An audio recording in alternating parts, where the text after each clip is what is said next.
Vadakara Uralungal society, അതാരുടെയൊക്കെ ആണെന്ന് അറിയാമല്ലോ അല്ലേ? അന്വേഷിച്ച് മനസ്സിലാക്കിക്കോളും.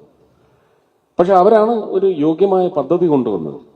അവർക്ക് ഞാൻ കൂടി അംഗീകരിച്ച ഒരു പദ്ധതിയാണ് ലഭിച്ചിരിക്കുന്നത്. 95.34 കോടി രൂപയുടെ പദ്ധതിയാണ് ആ മാക്രിയുടെ മൂക്കിന് താഴെ കൊടുത്തിരിക്കുന്നത്. അയാൾക്ക് എന്താണ് ഇതിൽ കൂടുതൽ അറിയേണ്ടത്?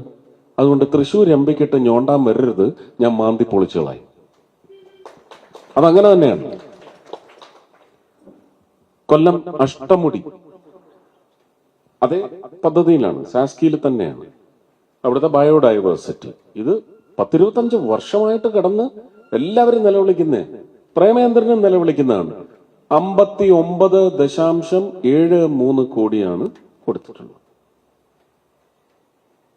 ഇതൊക്കെ കൃത്യമായിട്ടൊരു മന്ത്രി എന്ന നിലയ്ക്ക് ചെയ്യുന്നുണ്ട്. തൃശ്ശൂരിന് forensic lab, research institute and training college.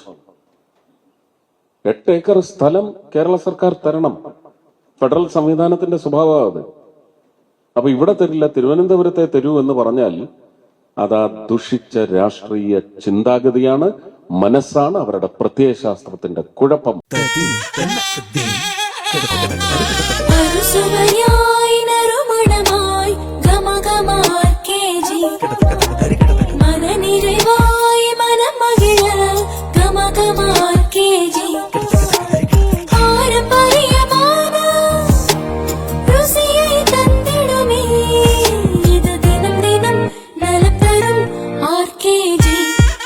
ദിനം ദിനം നലം തരും RKG നെയ്യ്.